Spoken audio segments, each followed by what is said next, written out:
Warahmatullahi wabarakatuh. Selamat malam, salam sejahtera bagi kita semua, teman-teman keluarga Indonesia dari Sabang sampai Merauke. Pastikan sehat ya, pastikan sehat, pastikan insya Allah pagi sampai malam hari ini semuanya sehat ya, insya Allah ya. Oke, malam hari ini tepat jam, sudah hampir jam setengah 8 waktu Indonesia bagian Barat, dan kebetulan saya di Manado, jadi kita menggunakan Indonesia bagian Tengah ini. Udah jam hampir setengah 9 ya. Bunda Ami dari mana ya Bunda Ami ya? Selamat bergabung ya, terima kasih. Kajian hari ini cukup menarik ya teman-teman. Mengasuh dan mendidik anak itu sesuai dengan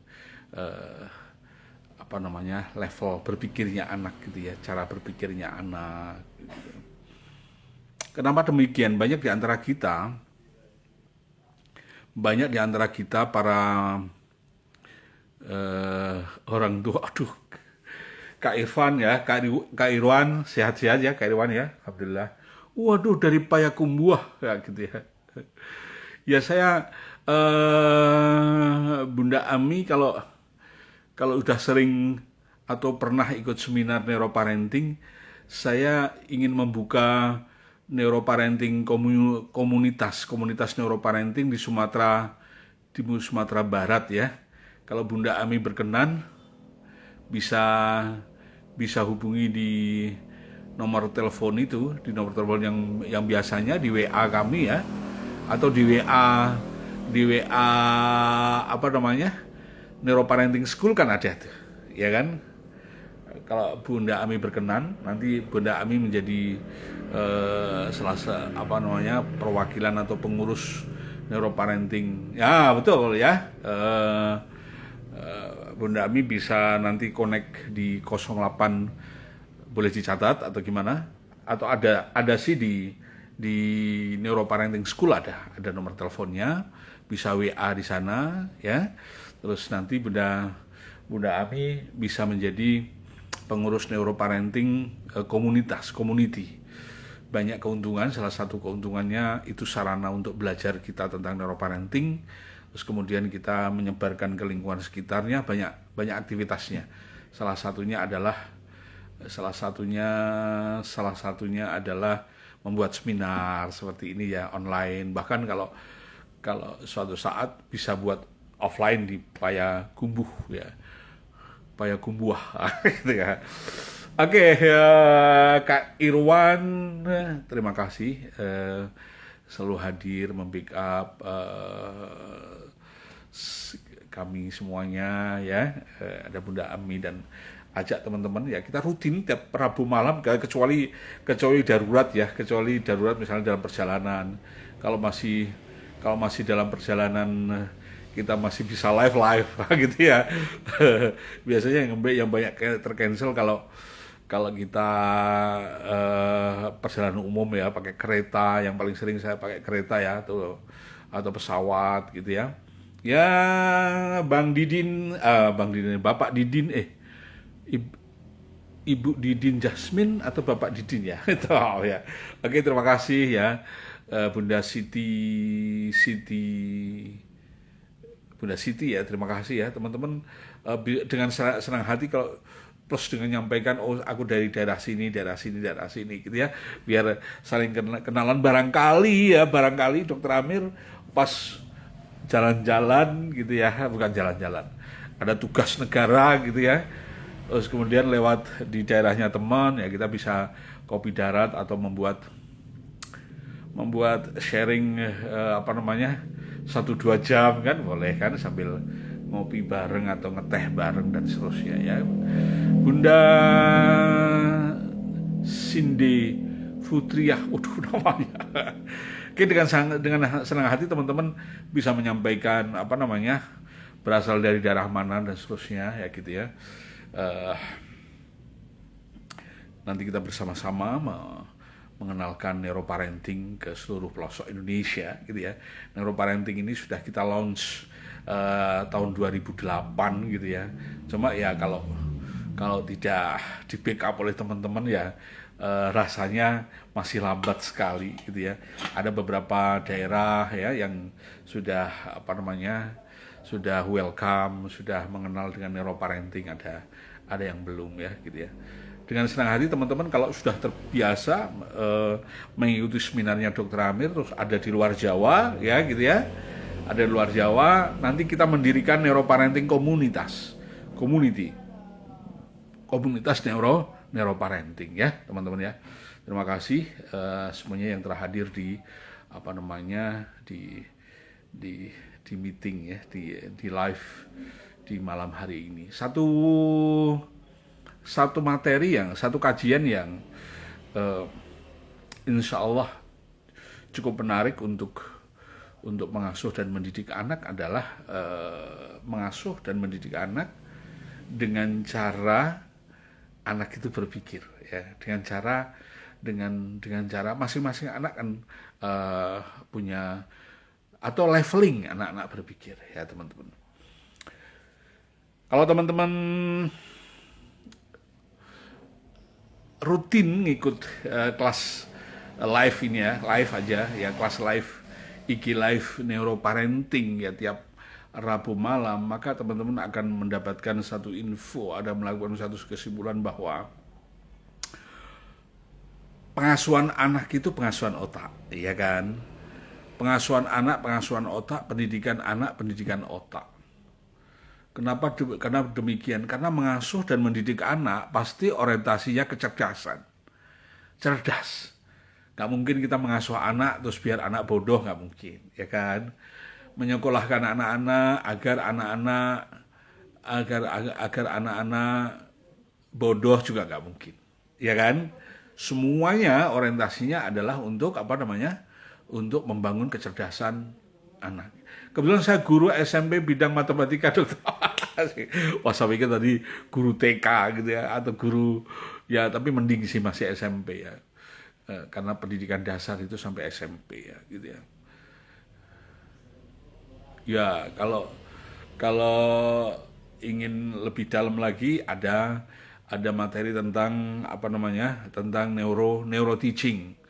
Ya, neuro teaching ya. Ini neuroparenting, neuro teaching ya, satu paket di Rabu malam ya. Cuma kajiannya malam ini ada konteksnya neuro teaching, ada konteksnya neuroparenting ya. Nah, untuk neuroparenting sendiri kita kan sudah buka pendaftaran kelas ya untuk program 50 jam ya, mulai Januari. Nanti ada 12 bulan untuk proses pembelajaran. Mulai Januari sampai Desember ya, 50 jam. Kalau untuk workshop neuro teaching gitu ya, kami sudah buka, nanti kita runningnya mulai tanggal 3 Januari. Ya, insya Allah 6 kali pertemuan ya, tanggal 3, tanggal 5, tanggal 7, terus jadi kurang lebih 2 minggu.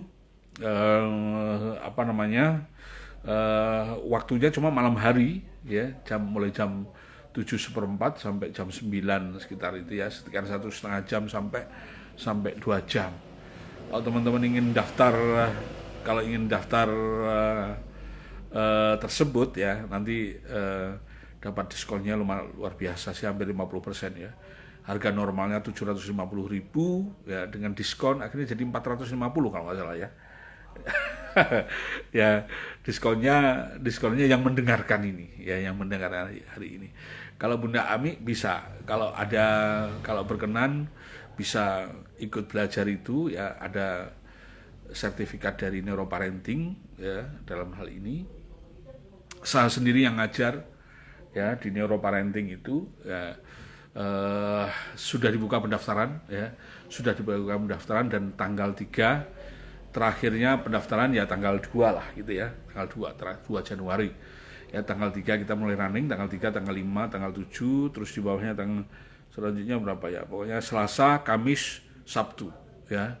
Tapi jamnya malam. Ya. bahwa mengajar ya itu harus sesuai dengan kapasitas berpikirnya anak. Oke ya. Teman-teman kalau belajar neuroparenting di neuroteaching juga bisa didapatkan di WA 0821, coba saya tulis di sini ya.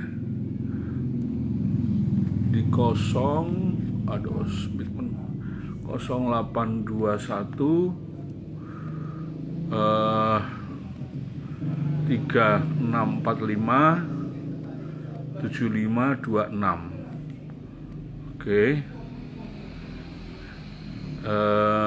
Workshop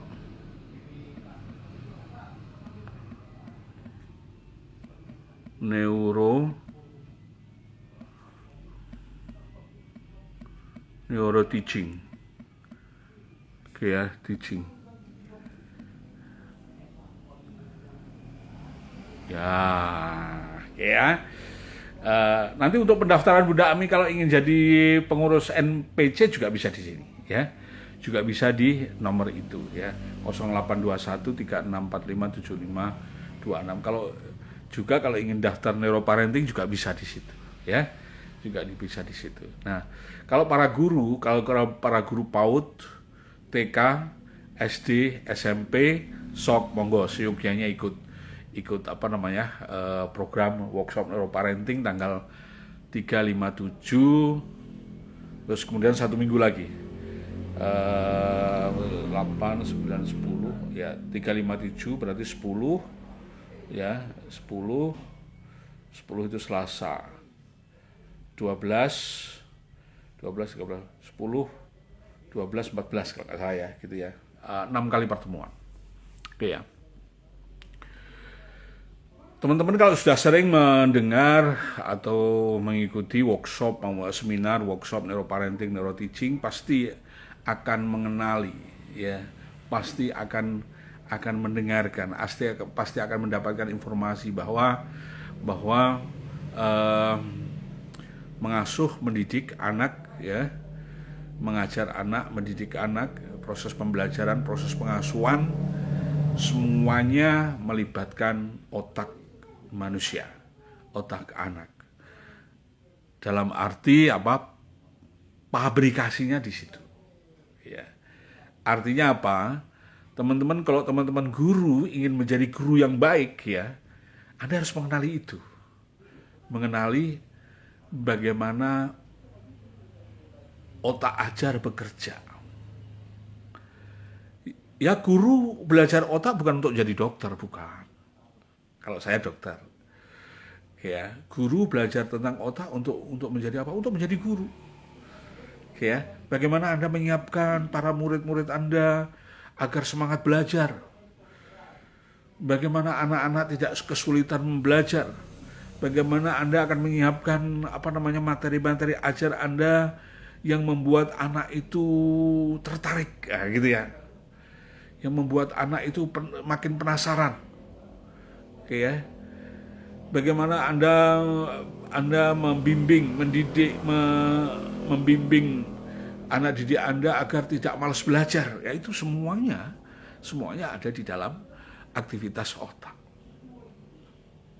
Kalau di dalam neuroteaching sendiri yang nanti tanggal 3, 5, 7 ya, dan ada 10, 12, 14 ya, 6 kali pertemuan, teman-teman akan belajar tentang the fundamental of neuroteaching, ya, prinsip belajar mengajar, dan yang ketiga Anda akan belajar tentang sirkuit pembelajaran. Ya. Di situ terkenal dengan sirkuit PAPES dan sirkuit reward. Dengan cara begitu, teman-teman guru akan lebih piawai, gitu ya. Akan lebih piawai. Piawai dalam apa? Dalam dalam mendesain, dalam menyiapkan ya materi-materi ajar sedemikian rupa sehingga anak semangat belajar. Nah, gitu ya. Demikian juga seorang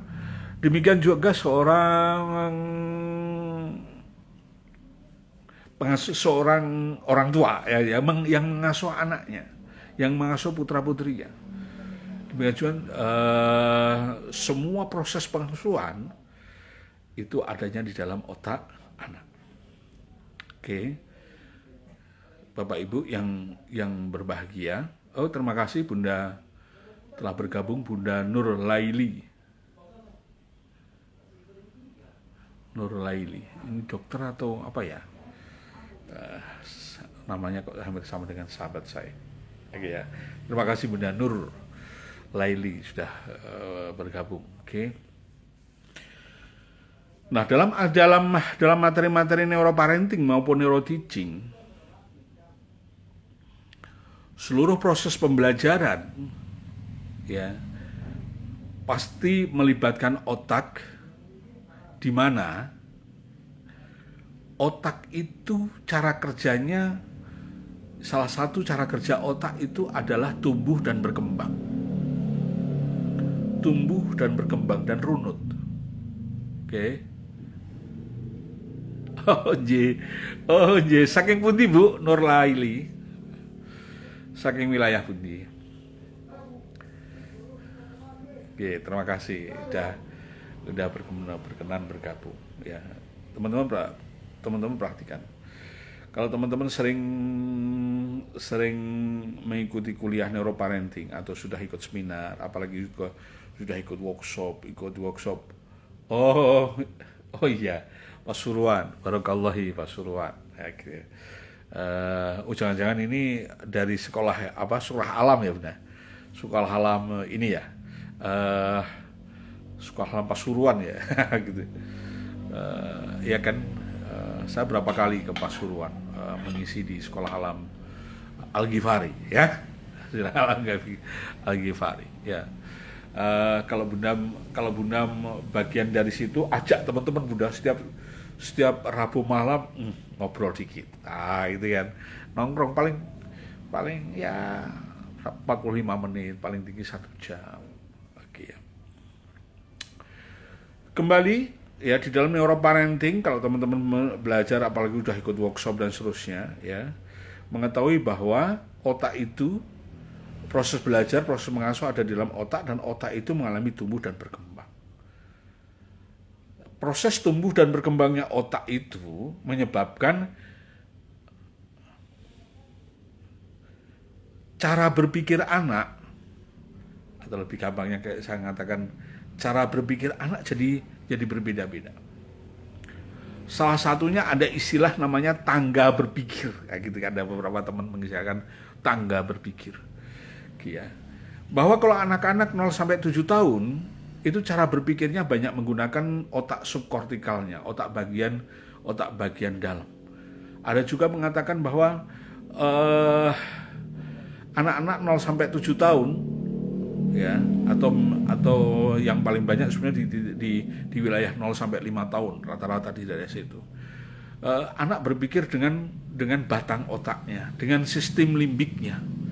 Karena batang otak sama sistem limbik itu satu grup di dalam otak yang bernama otak subkortikal. Maka saya sering mengatakan anak-anak itu berpikir dengan subkortikalnya.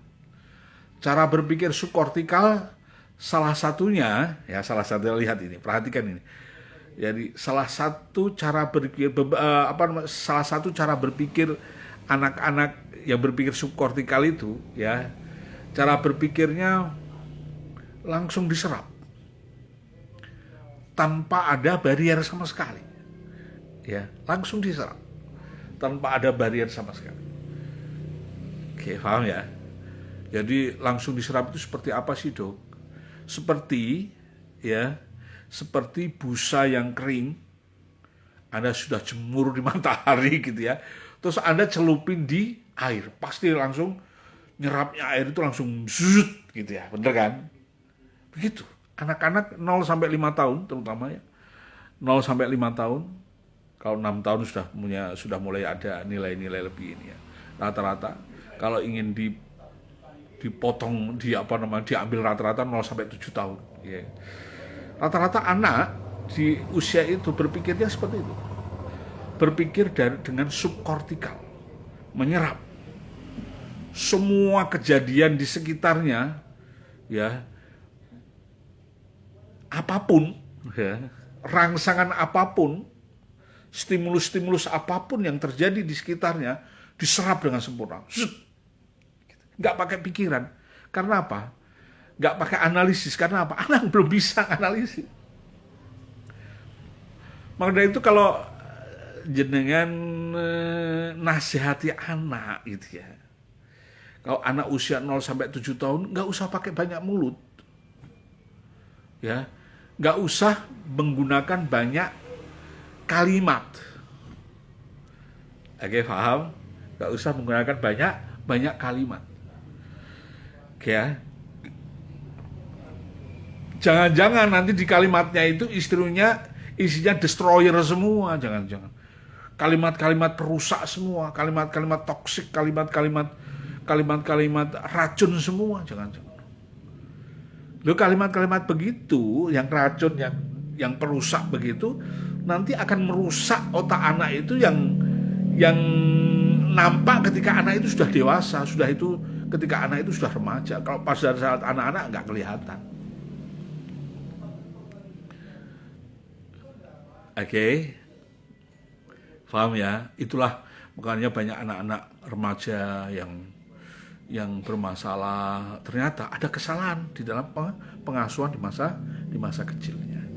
Kesalahan di mananya? Di cara berpikirnya. Ketika orang tua mengajari cara berpikir. Oke ya. Kalau 0 sampai 7 tahun itu ya 0 sampai 7 tahun ya. Cara berpikirnya mengacu pada rasa nyaman, rasa bahagia, rasa happy, ya itu. Arahnya harus gitu. Terus kemudian bagaimana dong kalau mengajari lain-lain yang kalau tidak dengan mulut, dok, dengan contoh. Oke, dengan tauladan, dengan contoh. Mengajari anak-anak sekitar usia 4 tahun, 5 tahun mengajari ngepel gitu ya. Ya, nggak perlu banyak kata-kata, ngepel itu begini-begini, nggak ngerti dia. Kalau teman-teman ini di 0 sampai 7 tahun dulu ya. Karena otak anak itu tumbuh dan berkembang secara bertahap. Oke. Kalau 0 sampai 7 tahun, ya 0 sampai 7 tahun terus cara Anda mengasuh, cara Anda memberikan instruksi dengan banyak omongan, anak nggak ngerti. Karena apa? Karena komunikasi antara orang ini, gitu ya, komunikasi antara orang saya dengan jenengan ini butuh teman-teman di IG butuh memahami kalimat-kalimat saya. Untuk memahami kalimat-kalimat saya ini, Anda butuh satu perangkat otak yang namanya prefrontal cortex. Adanya di jidat sini, di belakang jidat sini. Oke ya. Nah, untuk anak-anak, otak itu belum berkembang sempurna. Oke ya. Untuk anak-anak, otak itu belum berkembang sempurna. Nanti mulai berkembang sempurna ketika sudah masuk di 7 tahun ke atas terus. Ya, bukan berkembang sempurna. Kalau dia berkembang terus, nanti baru selesai berkembang otak prefrontal cortex itu ketika Anda usia 21 tahun. Ketika putra-putri Anda usia 21 tahun. Jadi kalau putra-putri Anda baru usia 7 tahun, 6 tahun, 7 tahun, loh, terus kemudian cara Anda memberikan perintah, instruksi apa-apa kok banyak ngomong, pasti nggak dipahami. Oke ya. Contoh, jenengan atau kita sebagai orang tua nyuruh anak belajar, ya, belajar, kan gitu kan. Anak akan belajar, tapi pikirannya belum tentu belajar. Kenapa anak belajar? Karena takut, ya, karena takut. Oke ya. Terus bagaimana cara suruh belajar? Cara suruh belajar ya pada saatnya anak belajar, waktu anak belajar, misalnya anak belajar mulai ya baca isya misalnya ya, atau ba'da atau setengah 7 gitu ya. Nah, kalau waktunya anak belajar, orang tua juga harus belajar. Jangan anak suruh belajar, orang tua nonton TV. Jangan.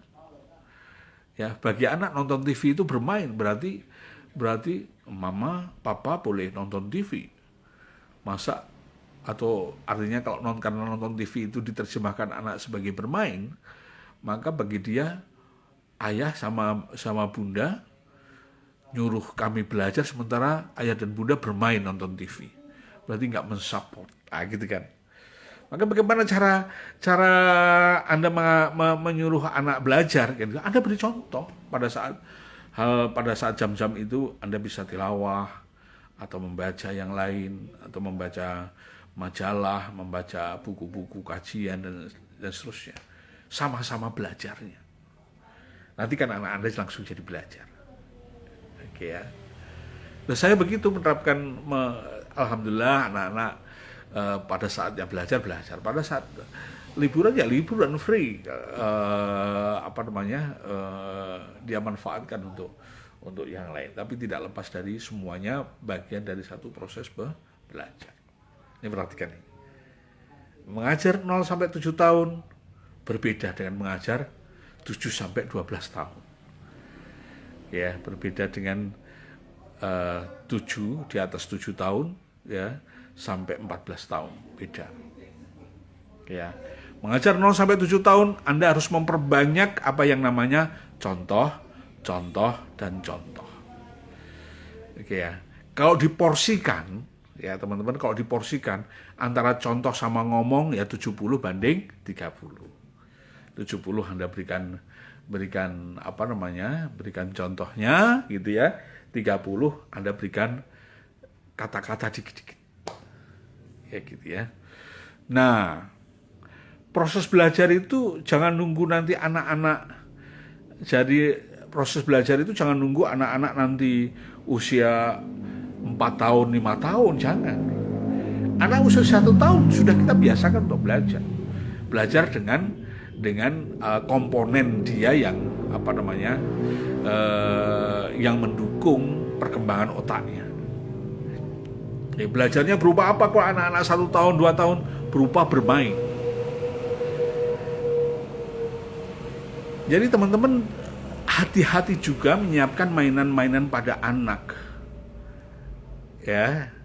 Jangan sampai mainan-mainan itu tidak relevan dengan kebutuhan otak yang sedang tumbuh dan berkembang itu.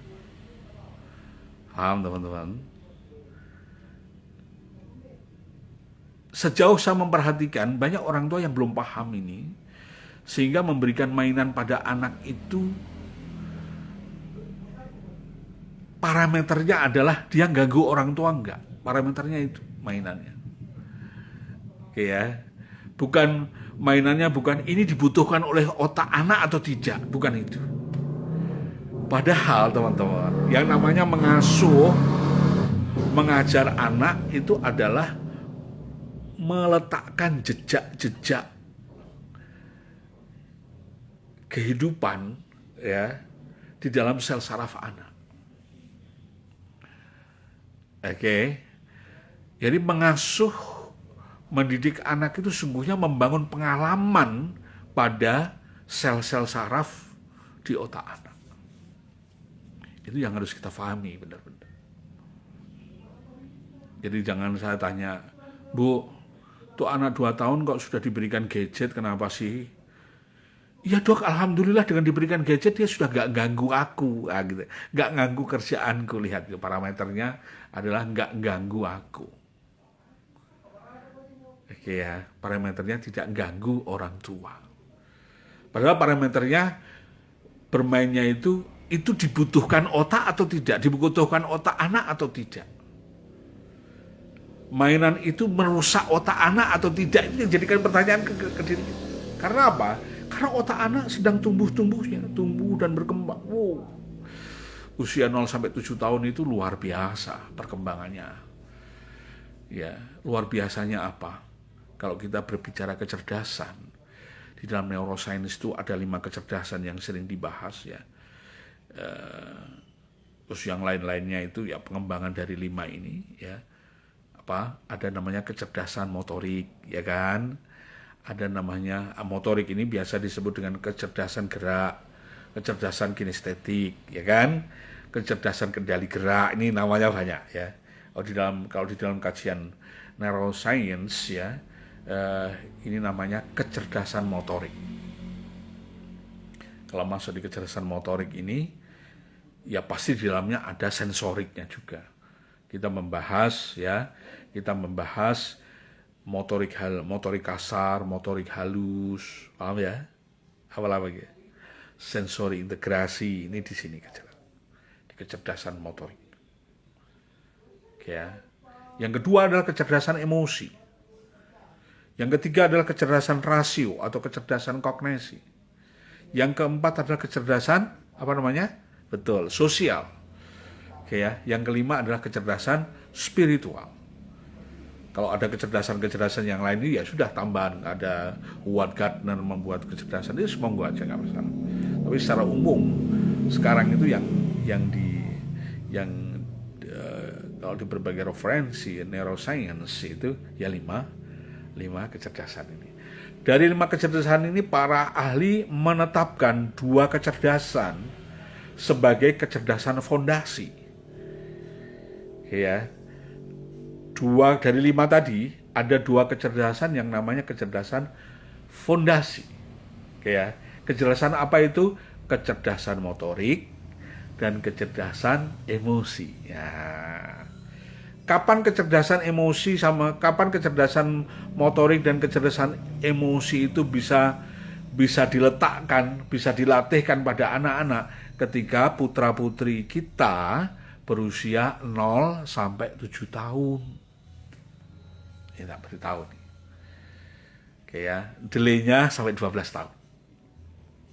Prioritasnya kalau lebih detail sekali Anda perhatikan ketika dia 0 sampai 3 tahun. Rata-rata di 0 sampai 7 tahun. Ya. Kalau Anda mampu mengawal terus sampai 12 tahun itu shift. Oke, clear ya? Nah, maka teman-teman banyak sekali para orang tua itu gak mengenali kecerdasan 2 ini. Yang dikenali adalah kecerdasan rasio aja. Dengan ditandai oleh apa? Oleh calistung. Nah, ya kan. Kalau sudah urusan calistung, ibu-ibu itu Allahu Akbar, bingung gitu. Kursus sana, kursus ini, kursus ini. Ya, calistung itu masuknya di kecerdasan yang ketiga, kecerdasan rasio. Ternyata 2 kecerdasan itu ya, kecerdasan emosi dan kecerdasan motorik. Kalau kita kawal dengan baik 2 kecerdasan itu, dia sendiri akan melatih, akan menyiapkan piranti-piranti otak dan melatihnya menjadi kecerdasan rasio. Ya. Kecerdasan rasio atau kecerdasan kognisi. Nah, maka dari itu kalau kita mengasuh anak-anak di usia 0 sampai 7 tahun, teman-teman. Ya, anak 0 sampai 7 tahun. Fokuslah di 2 kecerdasan ini. Karena apa? Karena anak-anak kita cara berpikirnya masih menggunakan subkortikal. Subkortikal itu diisi dengan apa? Batang otak, cerebellum. Batang otak adalah piranti otak yang berhubungan dengan gerak, dengan motorik, dengan sensorik yang sudah lahir yang sudah matang sejak anak itu dilahirkan. Jadi pada saat anak lahir, batang otaknya sudah matang. Matang maksudnya sudah bisa kita latih, sudah bisa kita stimulus, sudah kita berikan rangsangan-rangsangan, ya kan? Di neuroparenting itu ada peserta ya yang masih hamil, ya mengandung, masuk, ya sudah nyiapkan. Begitu lahir sudah langsung direncanakan. Saya tanya, Bu, sekarang putranya udah 1 bulan, Dok. Apa yang Bunda aktivitas atau program apa yang Bunda berikan pada pengasuhan dan pendidikan putra Anda? Kebetulan beliau anaknya laki-laki, ya. Di 1 bulan pertama dia ini, Bun, gitu ya, kita rangsang, kita berikan rangsangannya, taktilnya, Dok, karena sensori integrasinya sudah mulai berjalan, ya gitu ya.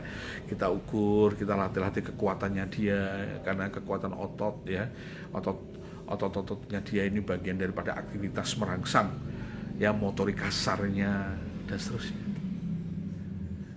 Jadi kalau orang tua itu paham tentang bagaimana otak itu bekerja, dia akan cerdas. Lihat, smart parent. Dia akan cerdas, memberikan aktivitas pengasuhan pada putra-putrinya. Karena dia menyadari bahwa seluruh aktivitas pengasuhan yang aku berikan pada anak-anakku ini bagian dari stimulasi, dari rangsangan, dari membangun pengalaman-pengalaman, meletakkan jejak-jejak neurologi pada anak, ya. Ya kalau pengasuhannya bagus, jejaknya akan jadi bagus. Kalau nggak bagus, ya gitu ya. Meskipun ya Tuhan telah meletakkan, ya, pada setiap manusia, ini risetnya Daniel W. Pfaff ini. Daniel bukan Donald, ya, Daniel W. Pfaff. Udah meletakkan, ya, ini risetnya Daniel W. Pfaff, bahwa setiap anak yang lahir di dunia nilai-nilai kebaikannya sudah boil in, sudah masuk di dalam anak tersebut bersama dia proses dilahirkan itu. Ini risetnya neuroscience. Kalau dari sisi agama, ya, kebetulan saya sebagai seorang muslim, ya, nilai-nilai kebaikan itu sudah Allah tiupkan pada saat anak berusia sekitar 20 sampai 24 minggu dalam kandungan. Oke, ya. Meskipun sudah nilainya kebaikannya sudah ada, ya, cuma kalau pas lahir di dunia kita banyak mengakses, banyak memberikan pengalaman dalam hari ini mengasuh anak dan mendidik anak dengan pengasuhan dan pendidikan yang merusak, gitu ya, yang temperamental, gitu ya, anak akan jadi temperamental. Oke, ya, teman-teman, ya. Nah, ini perlu dipahami bahwa cara anak berpikir itu tidak seperti kita berpikir. Nah, ya, dia itu, Dok, melawan sama saya gini. Iyakah melawan? Belum tentu. Kenapa kita bisa mengatakan anak itu melawan diriku? Karena dari perspektif kita yang berpikir. Dari perspektif orang tua berpikir. Anak belum sampai mikirnya ke sana. Karena apa? Karena piranti otaknya aja belum selesai berkembang. Belum selesai tumbuh. Belum selesai. Jadi ketika kita melihat anak-anak yang sedang tumbuh dan berkembang itu, Masya Allah, menarik banget, ya. Kalau kita mengasuh, ya konsekuensinya apa? Kita harus turun, ya, cara berpikirnya kita harus turun. Apa ya yang terjadi pada anak, gitu ya? Bukan anak suruh menyesuaikan dengan pikiran kita, ya nggak masuk, ya, gitu ya. Enaknya ini pengalaman dulu pas saya jadi dokter jaga, dokter umum di Rumah Sakit Siti Mariam di Manado. Ada seorang ibu, ya, terkopoh-kopoh dengan memeluk anaknya, pingsan, gitu ya. Di rumah sakit. Setelah tertangani, kenapa, Bu, kok pingsan? Saya tempeleng dong. Aduh, Masya Allah. Kenapa saya tempeleng? Dia berani melawan diriku. Gini, ya. Saya bilang, waduh, Ibu ada yang salah ini. Yang salah menangkap ini. Ya. Yang ngomong dia berani kepada Ibu siapa? Ibu sendiri atau anak? Aku tantang Ibu. Ngomong begitu, ini anaknya masih kecil. Anaknya masih sekitar TKB, ya. TKB, gitu ya. Iya dok, saya sendiri, karena apa namanya, dia tak suruh tidur nggak mau, kayak gitu lah. Terus nggak maunya bermain, terus akhirnya saya tempeleng, enggak gitu ya Allah. Akhirnya alasan kenapa ibu menempeleng karena anakku melawan diriku, kayak gitu ya. Itu kan perspektif ibu, saya bilang gitu. Anak kan belum tentu, anak kan kalau ditanya bener kamu melawan ibu, paling enggak. Ya. Nah ini para orang tua harus mulai menata cara berpikirnya. Karena sangat tidak mungkin anak-anak itu melawan ibunya, melawan orang tuanya, sangat tidak mungkin. Ya, sangat tidak mungkin. Karena apa?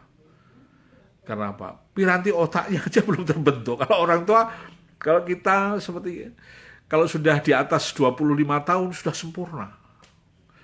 Dan anak baru 4 tahun, 5 tahun, ya belum sempurna lah, kan gitu. Nah ini yang harus banyak yang dipahami oleh para orang tua, bahwa melihat anak, mengasuh anak, mendidik anak harus sesuai dengan levelnya. Level apa? Level berpikir. Oke ya. Kalau di level 0 sampai 7 tahun banyak sekali hal-hal yang mendasar yang kita bisa ajarkan pada anak, ya, yang sesuai dengan kapasitas berpikirnya tadi. Oke ya. Mengajari anak dengan contoh, oke ya. Cara mengajari anak, cara mengasuh anak harus kondisinya harus happy. Lingkungannya harus menyenangkan. Tidak boleh banyak tekanan-tekanan, gitu ya.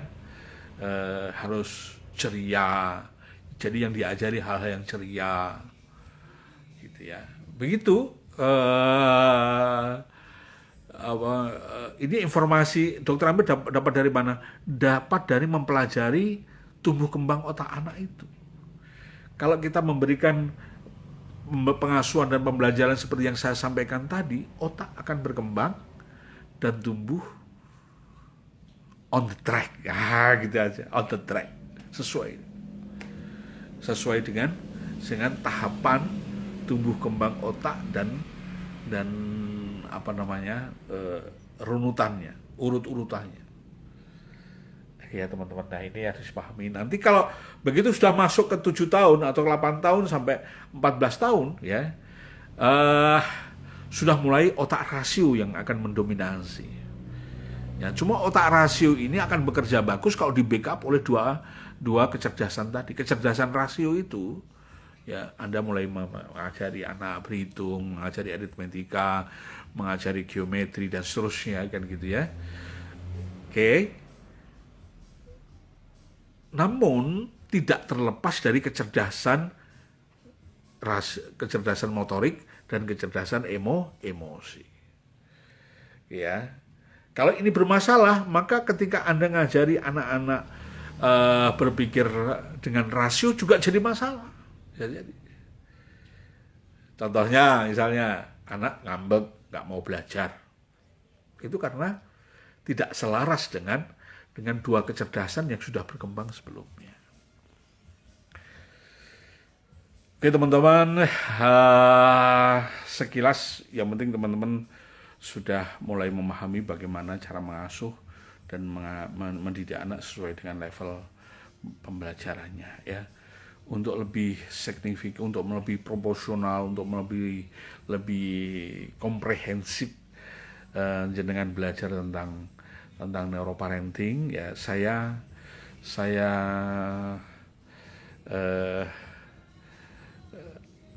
anjurkan teman-teman bisa belajar bareng, ya, dengan kami di sekolah neuroparenting, ya, sekolah betul-betul ada frameworknya, gitu ya.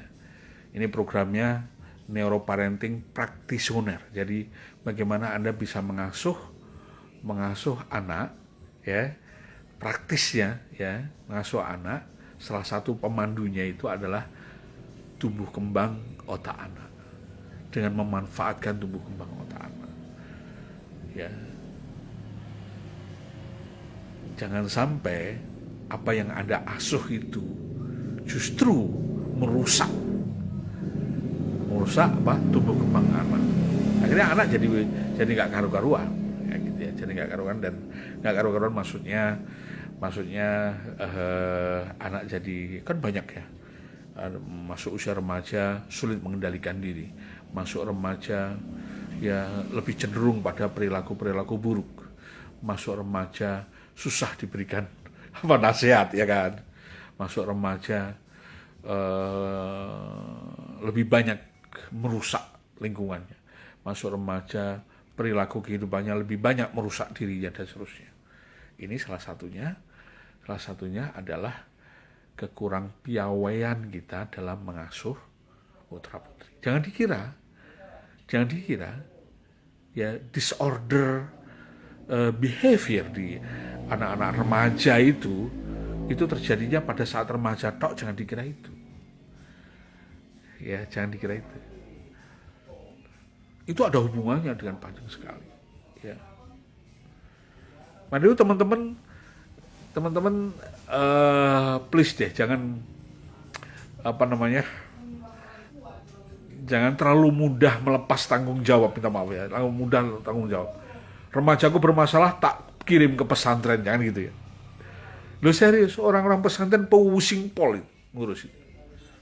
Pusing pol. Terus saya ngomong gitu, ya teman-teman kalau urusan putra-putri Anda di pesantren level-level SMA terutama gitu ya.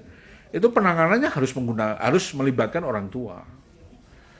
Harus bersama-sama orang tua. Bahkan orang tua kalau mengalami kesalahan-kesalahan dalam memberi pengasuhan pada anak bisa menyampaikan, "Nak, ini salah," dan orang tua minta maaf dan seterusnya. Itu bisa saja begitu. Ya. Tapi orang tua yang bermasalah asalnya, dia nggak mau melakukan itu. Lebih baik dia membayar mahal di pesantren kalau dia bisa bayar mahal ya, gitu ya. Dan anak akhirnya merasa di pesantren itu bukan dia ingin mencari ilmu di pesantren, dia merasa di pesantren itu di penjara.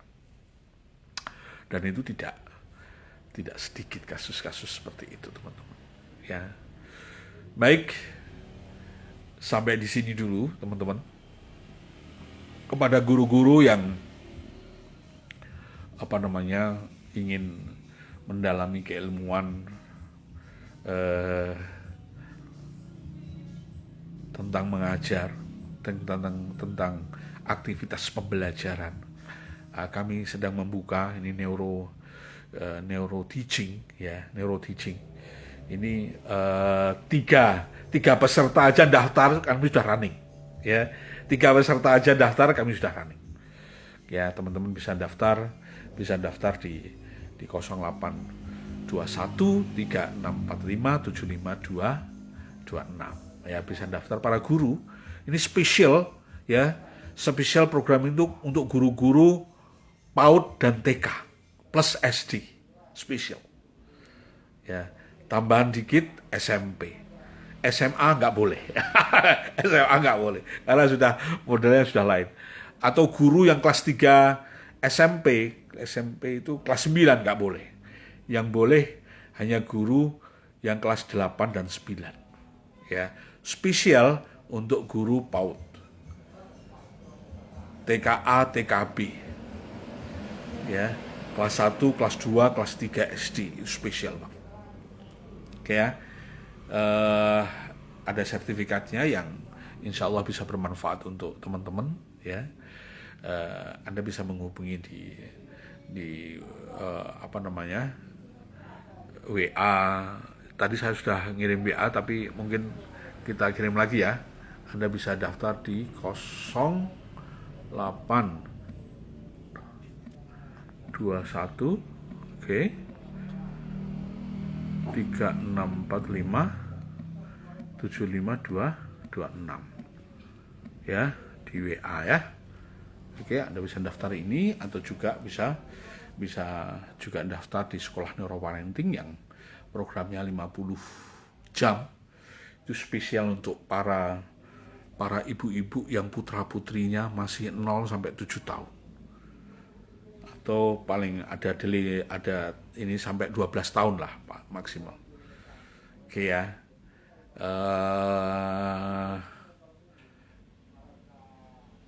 para orang tua yang memiliki anak masih 0 sampai 3 tahun, Anda akan merasakan manfaatnya.